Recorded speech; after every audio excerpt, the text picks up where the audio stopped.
All right, we'll try this again. I'm meteorologist Rossell. This is Getting Schooled. All of our fancy technology here not working well for us. So hopefully you can hear me now. Hopefully you can see me now. And I've gone ahead and switched over to the phone instead of the fancy mic here that I've got clipped on. And I'll flip things around and we'll get to our graphics here coming up. But again, hopefully you can hear me this time. That's to be the most important thing. This is Getting Schooled.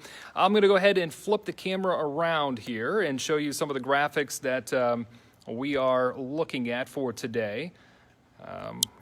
All right, good. It looks like the audio is finally working. You know what? Because this is a phone, I can kind of give you a behind-the-scenes look here, what we're doing. So here's the camera that I typically use. It's not working real well for us. Our weather computer back behind us. You see the whole set here. That's where here coming up at noon, Diane Larson will be sitting. We'll be doing the noon show and look at all of our cameras back in the background. We've got all of our fancy lights, prompters up there. So maybe this works out all right. I'll kind of give you a little tour and then we'll get right to it. There's another set here. Imagine this whole big studio, and in the morning, the most, we only have 2 to 3 people in this whole studio right now, the way it's set up. Because of, obviously, we're social distancing and a lot of us working from home. All right, so this is the view when I'm on TV giving the weather. I'm in the green wall now, so I look off to my right, and there's a monitor. Right now it's black because it's not hooked up to the weather computer for the show, but that would be where I'd look for graphics. This is the camera that I look into, and then you see kind of a reflection of myself up there. And looking over to the other side, you see the other camera that we look into when we're doing the weather forecast. And this is the big UTouch screen that I'm going to be using today, although it'll be a little different for Getting Schooled. All right, so let's go back over. I'm going to talk about ice storms today. I apologize for all the technical issues, and hopefully we'll get this all straightened out. But again, this is Getting Schooled for today, and we are talking all about ice storms and winter weather in particular, and what makes it so fascinating. So if you're just watching, this is week number 7 here. We've been talking about all kinds of fun stuff, and this is what we're going to be talking about next week. Next Monday, climate and atmosphere, El Nino and jet streams coming up for us on Tuesday, and Wednesday we'll talk about weather stories, Toledo weather stories, and some of the extreme weather events that we've had here across parts of Northwest Ohio in the years past. All right, so precipitation types in general today, we'll talk about ice storms, and we'll talk about sleet across the area. And all of this has to do with warm air coming aloft out overhead of some colder air. So this is essentially, we're looking at kind of a 3D look. Why we get such a big difference here in the wintertime is that if the air is totally cold, it's below freezing for everybody, then it's snow. If a little of that warm air goes aloft, it melts the snow, turns it into rain, and then ends up freezing into frozen raindrops, which is sleet. But if there's not enough time for that to happen, it is going to turn into freezing rain, which is a huge problem. And of course, if it's above freezing for everybody all the way through the atmosphere, then it's rain. So if everything melts and it stays above freezing all the way to the ground, it's rain. If it's really cold, it's snow. But it's that mixed precipitation that gets so tricky. And that's what we're going to be talking so much more about today as we kind of go into that area here where we deal with that freezing rain and sleet. It definitely makes it really tough to drive out on the roads. You got to keep the steering wheel straight. If you brake hard, you'll end up slipping and sliding all over the place. And it's tough just to walk on this. For those that are watching us in Northwest Ohio, last year we had an ice storm come through, and we've had some mixed precipitation this year in the form of a little freezing rain, but mainly sleet, which is frozen raindrops for us. So the other thing that we look at a lot of the time, even if the temperature above the ground is above freezing, if there's snow on the ground, which we don't have any right now, of course, but if there's some of that snow on the ground, the temperature here is right around the freezing mark, generally, where that snow is melting. Even though the temperature might be 35, 36 degrees, it can still get slick. We had this happen a couple years back. Temperatures were no colder than 36, 37 degrees, and yet there were accidents all over the place, and schools were delaying and closing even because of how big of a difference there was down at the surface. All right, so I'm going to take you over to the UTouch screen. This is going to be tricky for me to try to touch here on the screen and show you what's going on, but then at the same time, kind of run through everything here. But so here's our sleet when we have that happen. You've got that rainfall. It starts off at snow. in the upper part of the atmosphere. As that snow is coming down, it runs into this warm air here, melts it into rain, and then if there's enough cold air, we call it a deep cold layer here, if there's enough cold air next to the surface, then all of this freezes into frozen raindrops, and that's what we call sleet. So if that rain, it's there in the atmosphere, it refreezes before it reaches the ground, it is called sleet. If it doesn't have enough time to refreeze, then we're looking at freezing rain is the big issue for us. So here's a look at freezing rain. If you've probably seen images like this before, where it comes down as a glaze of ice, and everything that gets covered in that rain eventually freezes, and it's beautiful. It turns it into almost like an ice sculpture. Everything's an ice sculpture because all of that water is freezing on contact. The problem is it turns into an absolute mess for us. And a lot of times I go out to schools, and when I'm not talking in a virtual format like this and actually going out to the schools, I'll say, raise your hand if you help mom or dad out bringing in the groceries with a gallon of water, maybe a gallon of milk. And, a lot of you guys will raise your hands. Say, how many of you guys think it's heavy? And it depends on what age group it is, but there's always some of those boys in particular, and that'll be like, I'm tough. It's not too heavy for me. And then I said, well, what about if you were a tree, or how about if I were to give you these gallons of water, and I would ask you to stay there, and then I would shake you around, and you got to hold your arms straight out with these gallons of water, and you got to be like that all day long. Would it get heavy then?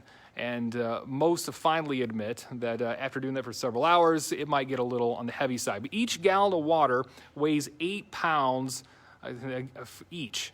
8 pounds.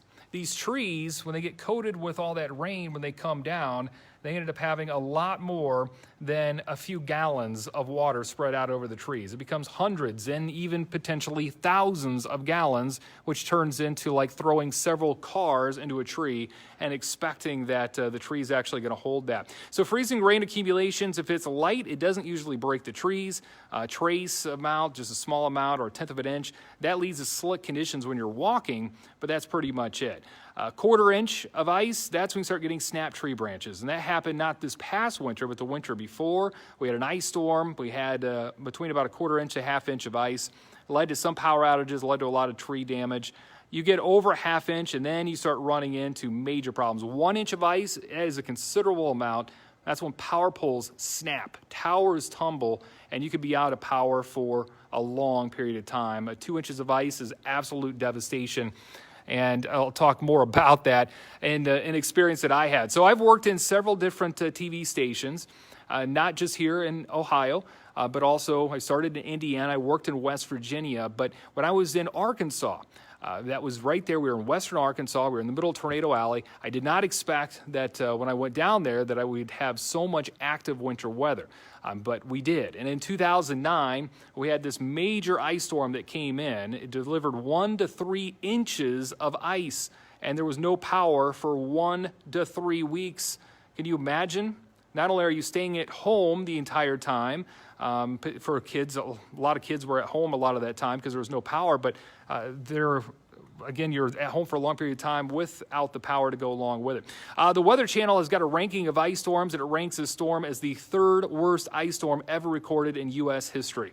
It would be, if you've heard about the blizzard in 1978, and we've talked about that, maybe you've heard your parents, your grandparents talk about that, this was essentially Arkansas's blizzard of 1978. It was that bad, absolutely devastating. This is a picture that I took at that time, one of my sons, which was much younger, and look at the background. These are the trees, which they talked about, icy trees. Look how thick that ice is, and this was not in the heart of the ice storm. This was kind of on the outer edge of it, but there was about 1.5 inches of ice accumulation there, and this was around Fayetteville, Arkansas, and this was actually the University of Arkansas there. And again, this wasn't the worst of the ice storm, but it was really bad, and they were out of power for a little over a week to 10 days or something like that there. In the mountainous areas, it was even more. So there's just an idea of the type of devastation that you can have when it comes to these ice storms, which can be much more devastating than normal winter storms. So I'll go ahead and open it up to questions, whether it be regarding ice storms or sleet or winter weather in general, or maybe it's something else that we've talked about. Maybe it's a weather question that we haven't talked about. We'll go ahead and open it up there. So I'll kind of keep glancing over for some of those questions to come in. Again, I apologize for kind of the shakiness of the camera. This was about the last resort with all the technology, the audio not working, to try to get things going. So I wanted to make sure that we got on as close to 11 o'clock as we possibly could. So we'll get that figured out for next week. By the way, again, next week, let me flip it around again. I'll go back to the graphic of what we're talking about. So next week, we are going to be talking about world weather, and we'll start off on Monday talking about climate and also the atmosphere.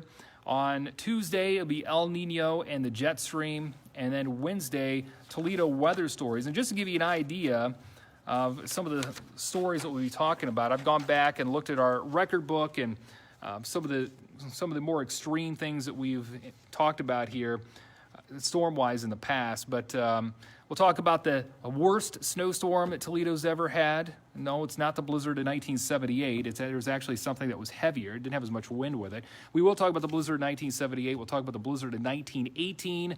We'll look back at the drought of 1936, which was unlike any heat that any of us have lived through. Unbelievable amount of heat back then, and that was before Toledo had air conditioners too, so it was a different situation. The Palm Sunday tornado outbreak in 1965, the July 4th severe rain event, a storm event, and also flooding event, which was in 1969. We'll talk also about the quickly approaching 10-year anniversary of the Lake Township tornado that happened in 2010 with that tornado outbreak. So some of the things, that's on Wednesday, and that we'll be talking about. But certainly a lot of things going on there. Taking a look at the questions, I don't see a whole lot of questions coming in at this point. Just give it about another minute or so on the questions. We'll kind of wait and see if there's anything that comes in here. Again, apologize for everybody that took 3 takes to kind of get things going today with the whole getting schooled, but it happens sometimes with technology, and had everything working except for the audio, and we'll have to figure out the bug on that. All right, so it looks like we've got a question. What kind of emergency kit should you have to prepare for storms? So that's a good question. Typically, to prepare for storms, I'd say the number one thing, not just for storms, but for any big emergency, is that you're going to want, the saying is that you want a gallon of water per day per person for 3 days. And so this would cover us if we were to have another water emergency. This would cover us during a severe event of some sort. This would cover us if for some reason there's a shortage on drinking water. I mean, it could be a variety of different things, but that would have you covered. So if there's 4 people in your home, well, that's 4 gallons per day times 3. That ends up being 12 gallons of water. Also, a storm kit, usually with emergency radio. Also, maybe even a weather radio can be very helpful. Having candles or some sort of a flashlight or something along those lines can be quite helpful too. And during storms themselves, when they come through, when it comes to severe weather, really the thing that you want to know what your safety plan is. That's going to have a big thing to do with where you're going to. So if a lot of times it's good to have a pair of shoes with you if you're heading to the basement, heading to the crawl space, even if you're heading into the bathroom, if that's your safe spot, then you certainly want to make sure that you take those with you. A bike helmet can be good for kids too if there's in a spot where there could be some falling debris, so something to keep in mind. By the way, I can hear a loft right now, what sounds like maybe the 180th maybe doing some test flights. If you didn't catch our show this morning or didn't see any of the push alerts, if you're around the Toledo metro area, today between 1:50 to about 2 o'clock, or right around that time frame to about 2:05 or so, the 180th will be flying over. So pretty neat stuff. Also, one other question, can an ice storm break a car? Typically, it's not going to break a car. It's just going to coat it in a ton of ice and make it really difficult to get that ice broken up for you to kind of get on your way. That seems to be the real big issue. Now, there are freezing spray events. This would be like if you parked your car too close to Lake Erie or something like this, and you had a big windstorm come in, and it provides a bunch of mist that's flying through the atmosphere, and then that ends up coating cars and coating everything in ice, and sometimes you can get some really dramatic stuff with that. It still doesn't usually break cars, but it's going to be really tough to get things broken out of that. I think it was a couple years back we saw some cars a little closer to Cleveland that were parked too close to the lakeshore, and they just got blasted in like several inches or even encased up to about a foot of ice. So that was a pretty bad thing. All right, once again, thanks for the questions. We'll be back next week. We'll talk about world weather, and we'll try to get the audio figured out here so we don't have as shaky video and kind of a cleaner feed. Thanks for watching.